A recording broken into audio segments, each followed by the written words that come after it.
All right. Well, everybody wants their dog to heel off leash, walk by my side, be real good, right? And in the accepted way of training dogs today, especially in this country, what we do is we teach our dog to heel, right? Put our leash on him and we go, right turn, left turn, don't go this way, don't. And then you go back to the dog trainer when you're ready for your advanced heeling, your off-leash heeling. So my question to you today is, if I say the word heel, it means walk beside me while I got you on this leash. Why does heel mean something different when you take the leash off? I don't know. Things that make you go, right? So if we're teaching our dog the meaning of the word, the position, he knows what he knows. But what happens is when you attach your leash, when you take that leash off the dog, you're giving him a different command.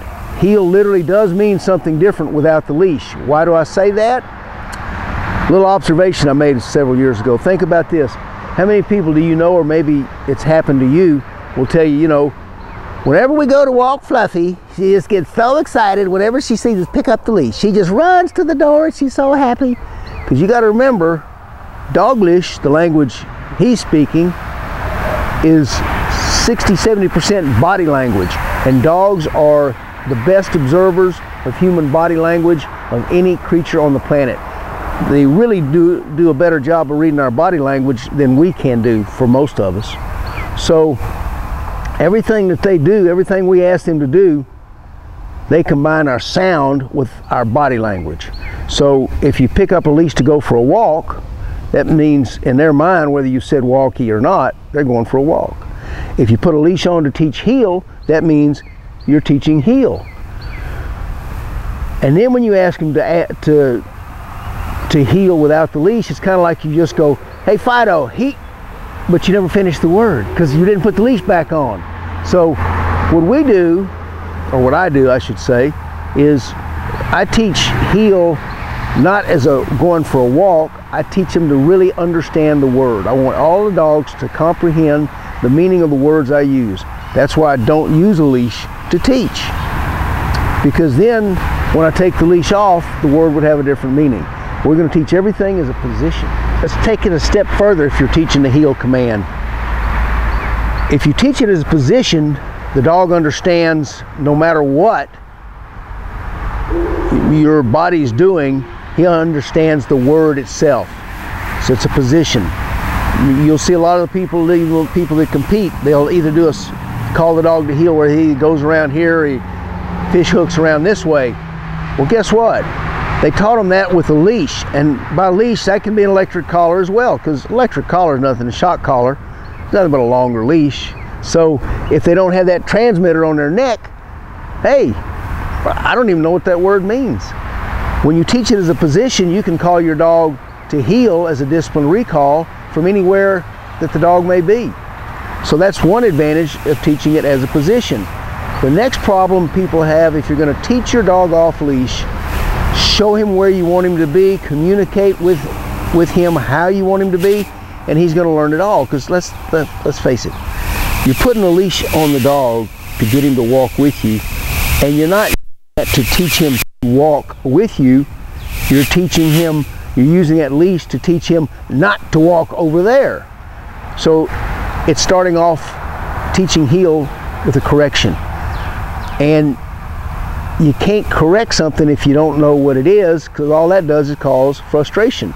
That's why it can take, some places will tell you it'll be a month of training before we can get a dog to heel. And that's why, because they're correcting this dog when he gets out of position. And the dog's just frustrated. He does not understand that. So the fundamentals of good off-leash training is to teach the dog what the word means. So in the heel position, I'm going to show him, I'm going to use a tug, a toy, a treat, whatever trips his trigger. I'm going to use that to put him in a position. When he's in that position, then I'm going to teach him to start moving. The reason I do it that way is because first I want him to know when I say the word heel, be at my left side. And then if I start walking, I said heel, I didn't release you from the heel, it still means continue walking.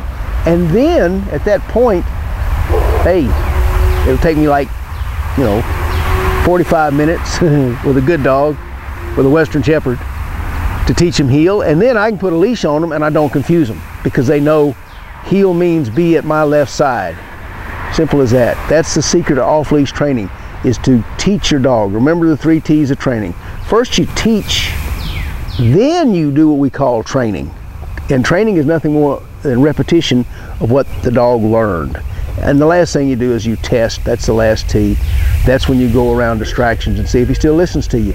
And at some point you may need to add some discipline, but when you add the discipline of the correction, at that point the dog understands what the word meant, he understands what he did wrong, and there's no resentment for the correction.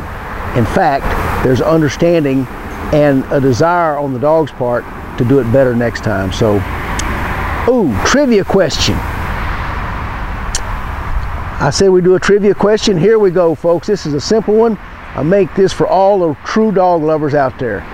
Every breed of dog has a purpose, right? Every breed was created for a specific job.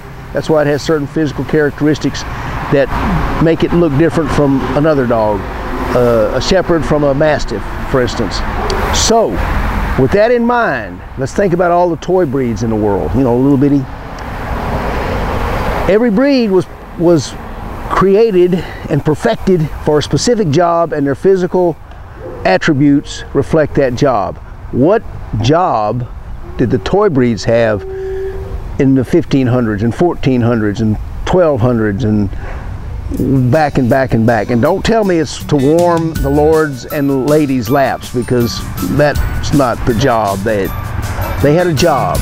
What was the job that brought us the toy breeds of today, like the King Charles Spaniel? Got fancy new security system bite stick signs for everybody. First 2 people to get the answer, we'll get it to you. Thanks.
he'll stay right with you even if you run. So if you do this incrementally, increasing how long he walks with you, whoa, hey buddy, and decreasing, what you got? Decreasing the number of times you give him treats, and that's going to work for everything we're saying here. You just increase the work, decrease the treats, and pretty soon you have a conditioned response. The conditioned response, some people call it muscle memory. If you're familiar with Pavlov's dog, the theory of Pavlov, he had a little dog in his basement, and he'd go down with, he's a Russian scientist, he'd go down with food, and before he brought the food down, he'd ring a bell. And then he'd go down and feed the dog. And he did this every day until he noticed the dog was having a physical reaction, not when he saw the food, but when he heard the bell. He could ring the bell eventually, and the dog would physically drool. So he was controlling the dog's body functions by conditioning him to the sound of a bell to mean the same thing as a meal. There's how we learned about muscle memory and all these modern stuff. So a well-trained dog is one who's done something enough times successfully that he just does it without thinking. That's why dogs work so well for us. Once they've done something enough times, they condition very easily. So we want a 3-day, 3-week, 21-day path of him doing all these exercises once or twice a day. The name game is very important, and you're never going to ask him to do anything more than 3 times in a row. Don't bore the dog. It's repetition, repetition. That's an old-fashioned way of thinking, and it's not very effective. You want him to do it the right way, and you want him to do it with enthusiasm. You do that for 3 weeks, and when you say front, if he's chasing the cat, he won't even think. He'll go be back in front of you. If you have any troubles, any problems whatsoever, don't hesitate. Give me a call. I'll sure talk you through it.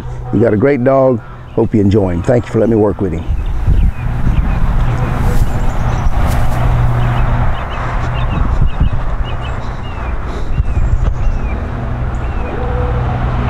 What's up, buddy?